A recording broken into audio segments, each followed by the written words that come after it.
Nestled between two titans, the Waldstein on one hand and the Appassionata on the other, is a short, curious, highly original, and not much loved sonata in F major. This is sonata number 22, opus 54. Beethoven wrote it in 1804, the same time as the other two much more famous sonatas. And ever since that time, it was not loved either by critics or by audiences, or indeed by performers. Critics said things like, it is a torso without a head. It is incomplete. It is but a sketch. We can discern broad brush strokes, but no picture emerges. As you can imagine, this was not the kind of thing which Beethoven liked to hear, or indeed was used to hearing often about his pieces. But yet he found it important enough not just to preserve among his other papers, but to publish in the same grouping as the Waldstein and the Appassionata.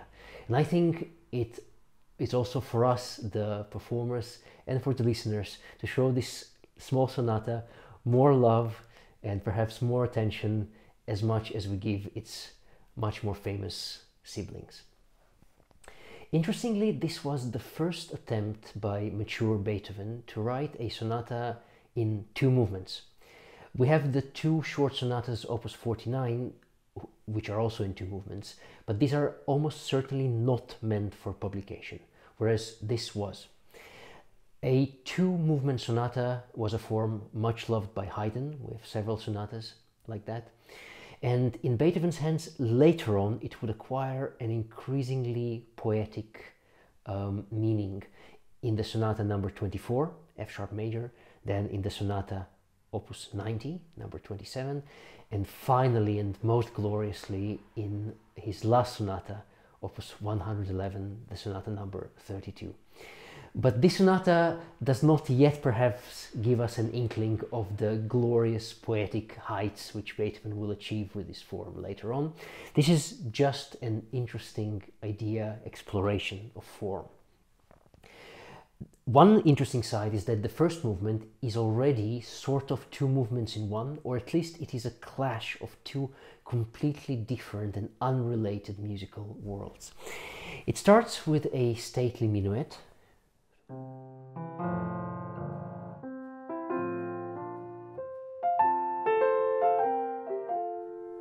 So one idea, starting low in the keyboard, then repeated higher,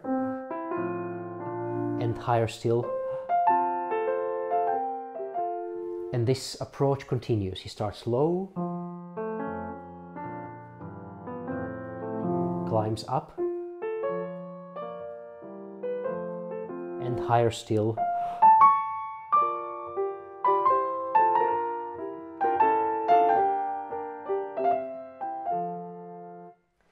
This was, by the way, one of the things which the critics didn't like.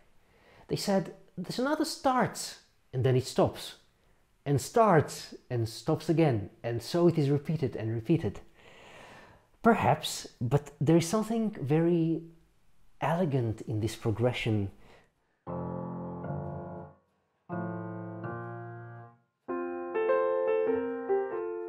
And surely it is not impossible to bridge in our imagination this gap between the phrases.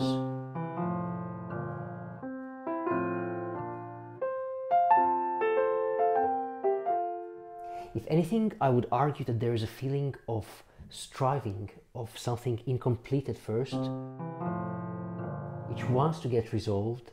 It tries again, and only on the third attempt it gives us a much wanted sense of resolution. But in any case, whatever this elegance signifies, it will be completely obliterated but by what comes right after.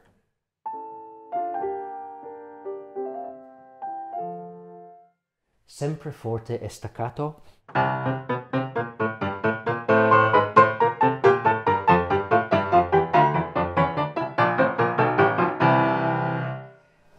continues and continues, a barrage of double octaves, insistent almost to the point of ridicule or parodying, because once it stops, even that,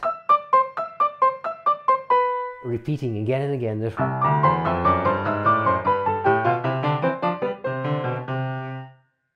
We might have breathed with relief, but no, it starts again in a different key.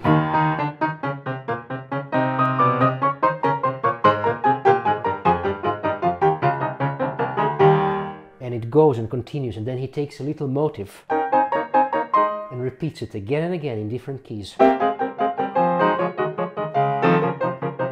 And this idea of sforzandi on every group or every beat, here it's really on every beat. Here it's in groups of 2.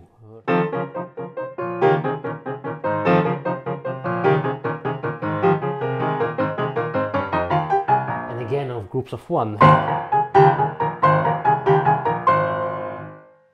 To me, it suggests some kind of very strong story, something extra musical.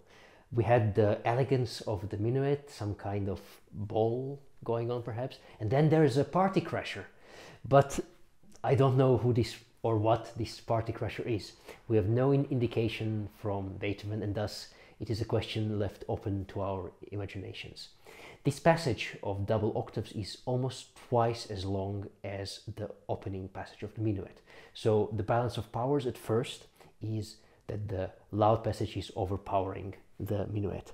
But then there is a kind of piano passage, so it's still the same rhythm, the same drive, but it's slightly less sure of itself.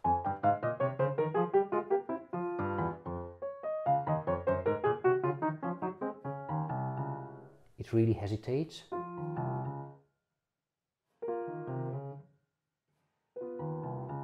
It's so theatrical. Again, this idea of repeating one motive 3 times.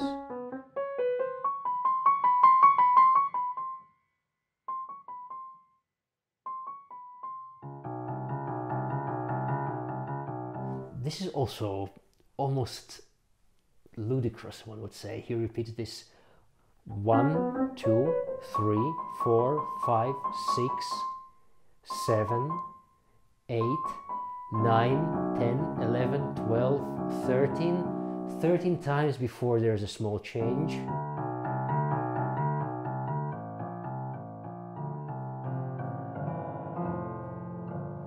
And we have come back to the minuet. So there was some serious thinking happening with this loud motive, and finally decided to give up for now.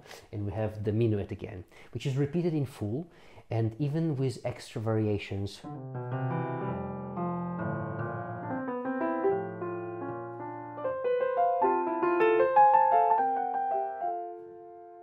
And here.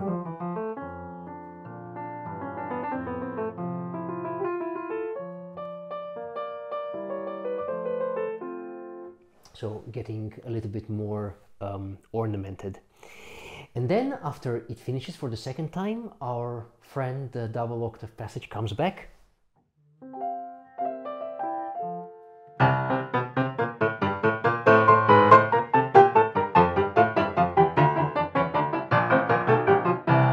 But this time, after a few more bars of that, it stops almost as if by itself.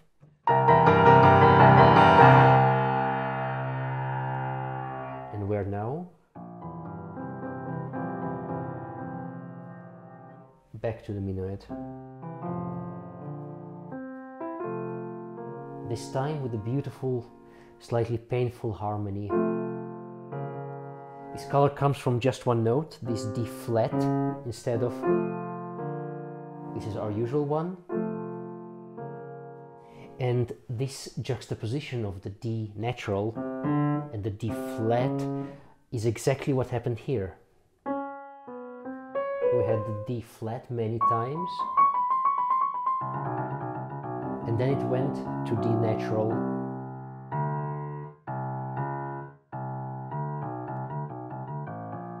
So it was like a seed which he planted earlier on, and now it comes to bear fruit in the shape of this beautiful harmony. which does give the entire movement until now a much needed emotional content. And again,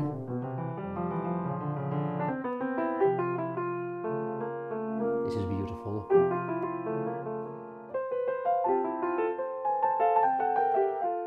And this time the minuet once again is repeated, but with even more variations and ornamentations.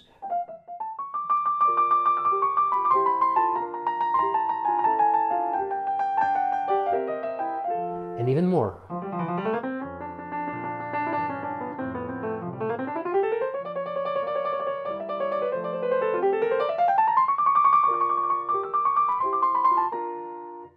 And so on. But this time the octave passage doesn't appear again for the third time. Instead we have a cadenza.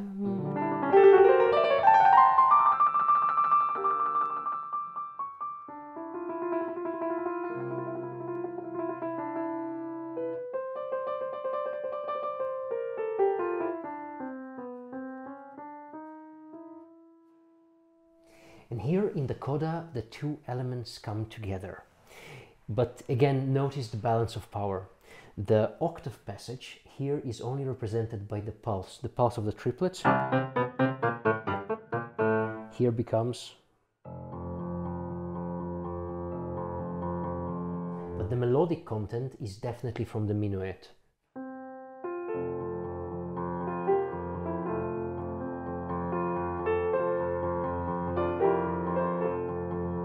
Again with variations.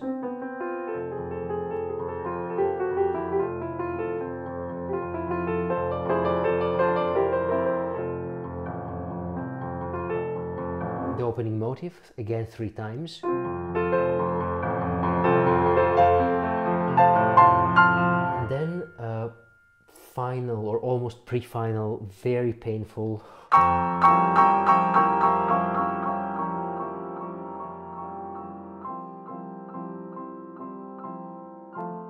chord, again containing this D flat.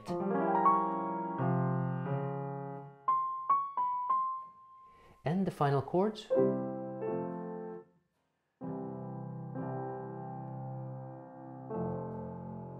Elegant like the beginning.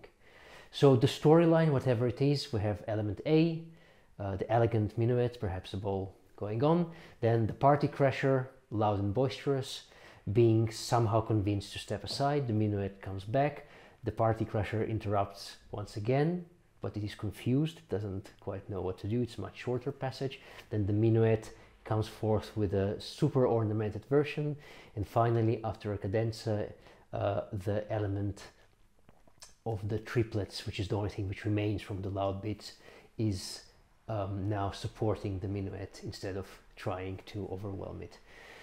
That is the musical story of the movement. What the extra musical story is has to remain to the imagination of each one of us. The second movement, which sounds like this,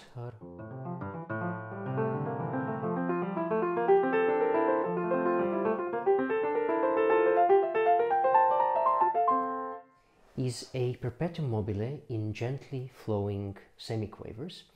And you might not believe me when I say that it shares quite a bit of structural and compositional DNA with the finale of the Appassionata.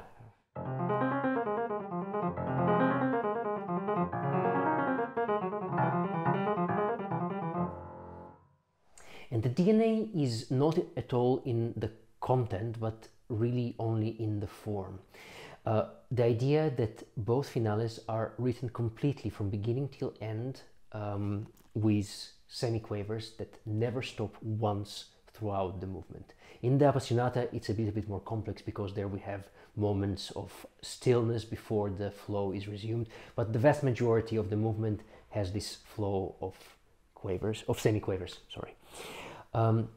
Then a coda in both movements, which is faster than the tempo of the main movement and which serves as a culmination. And finally, the structure itself. Both are in sonata form, and in sonata form usually the first section gets repeated and the second section by the time of Beethoven's mature works is not.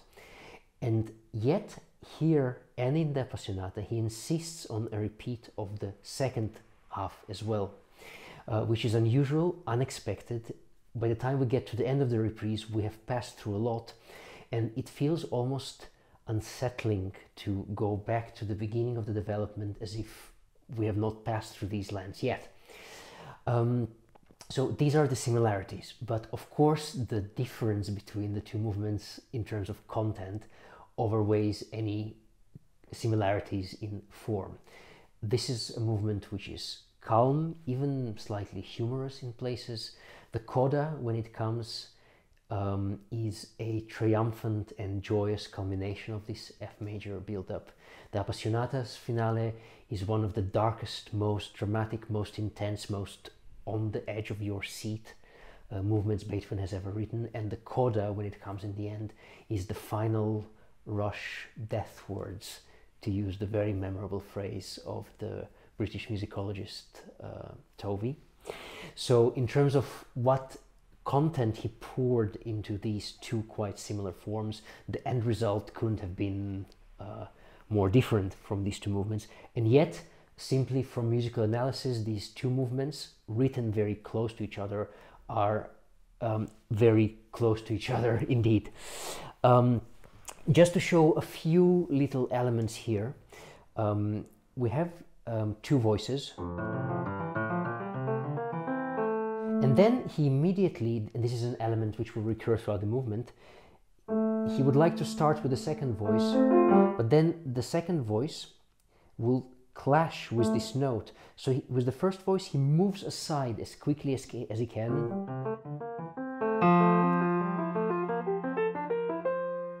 And again, instead of ending here, he moves out of the way. So this idea that there are some two voices, two little dogs running after each other, any picture you'd like to draw, and they are stumbling on one another and trying to get out of each other's way. And then he uses this as a funny musical element because he writes a sforzando on the offbeat note. So instead of this being an end, instead we have, and this is the second note of the bar.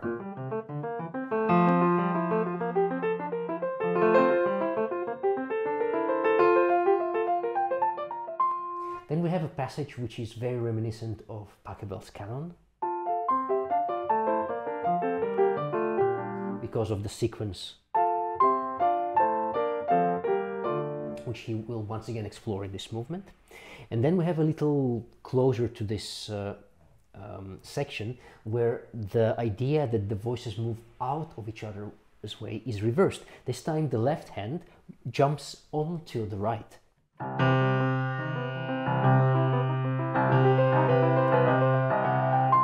Again with the sforzando on the offbeat. And then listen to this. It's C major scales played in both hands, upwards in the right hand, downwards in the left hand, and they are completely not together. So instead of, they start with 5 notes of difference,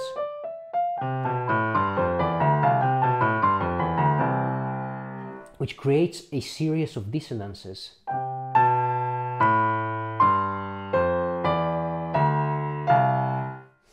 This is absolutely ridiculous in terms of composition. So again, Beethoven must have meant something, in my opinion, extra musical for this movement as well, but again, we do not know. This idea of two hands playing scales is also, it was used a century and a half later, by Shostakovich in his piano quintet. There he uses G major scales. So there's something also very, very modern and unexpected about this.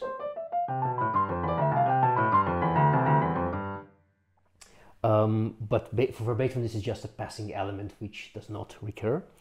But then, instead of going back to F major, we somehow find ourselves in A major, and we start again. And this is the second main element of the movement. It's almost obsessive desire to modulate and explore new harmonies. I'll just show you one example of that because it's almost all unstable ground harmonically. There are very few stable points, but then after four or five bars we are once again modulating. But I would like to play for you this left hand.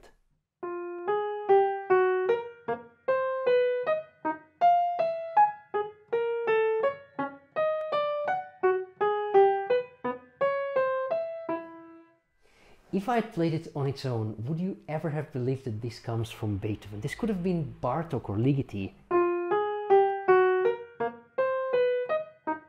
Of course, once we add the right hand, the music does become a bit more conventional.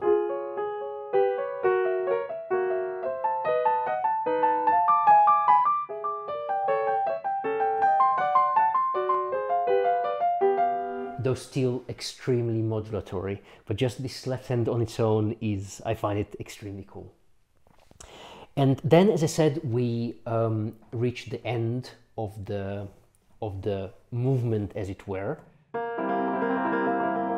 We should have gone to the coda, but instead, like in the Appassionata, he throws us backwards. It's almost like a game of snakes and ladders. The moment when you think you've reached something, you slide back 6 pages back and you have to go through all of this again.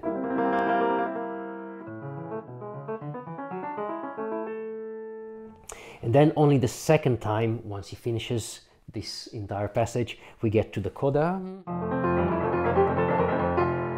As I said, it's a joyous, triumphant celebration of F major, finishing the sonata in quite a virtuosic and a very satisfying way. So what was the meaning Beethoven had for this composition, I do not know, but I find it very interesting. I find it highly unusual and, as I mentioned before, definitely worthy of being performed and being listened to.